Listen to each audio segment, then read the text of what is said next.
Hi, ఇవాళ కహాని ఏంటంటే నేను నిన్ననే శబరిమల నుంచి రిటర్న్ అయ్యాను. సో ఈరోజు ప్రసాదాలు పంచిపెడుతున్నా. ప్రసాదాలు పంచిపెడుతూ ప్రతి ఒక్కరు అడుగుతున్నారు శబరిమలలో అది అవుతుందంటే కదా ఏదంటే కానీ. సో నేను ఒకళ్ళిద్దరు స్టేటస్లో చూశాను కానీ అక్కడ సిగ్నల్ లేకపోవడం వల్ల ఫుల్ వీడియో చూడలేదు. ఈరోజు తెలిసింది ఏంటంటే ఒకళ్ళిద్దరు డాక్టర్లు ఏదో కేరళ గవర్నమెంట్ అది చెప్పింది ఇది చెప్పింది అని చెప్పేసి పంబలో అది అవుతుంది, శబరిమలలో ఇది అవుతుంది, మీరు వెళ్ళి మునిగితే బ్రెయిన్ ఫీవర్ వస్తుంది, అది వస్తుంది, ఇది వస్తుంది అని చెప్పేసి చెప్పారు. But like first of all అక్కడ మా కజిన్ ఒక అతను కొంచెం హయ్యర్ క్యాడర్లో ఉంటేనే ఆయన్ని కనుక్కున్నాను నేను ఈ వీడియో కొంచెం చూసినాక తర్వాత. సో ఈజ్ లైక్ అసలు ఇట్లాంటిది ఏం లేదు బావా అని చెప్పేసి చెప్పాడు. సో మేము కూడా వెళ్ళాము, తర్వాత వచ్చాము, అంతా బాగానే ఉంది. నవ్వు లైక్ అంటే తెలిసింది ఏంటంటే మా ఫ్రెండ్స్ కానీ రిలేటివ్స్ కానీ ఎవరైనా కజిన్స్ అట్లా వాళ్ళు మాల వేసుకున్న వాళ్ళు శబరిమల వెళ్ళాలి అనుకున్న వాళ్ళు కొంతమంది వాళ్ళు ప్లాన్స్ క్యాన్సిల్ చేసుకుంటున్నారు.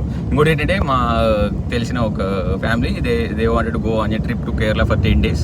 దే ఆల్సో క్యాన్సిల్, లైక్ వాళ్ళకి ఇంకో 10 రోజులు ఉంది అయినా కానీ క్యాన్సిల్ చేసుకున్నారు. So it's fake.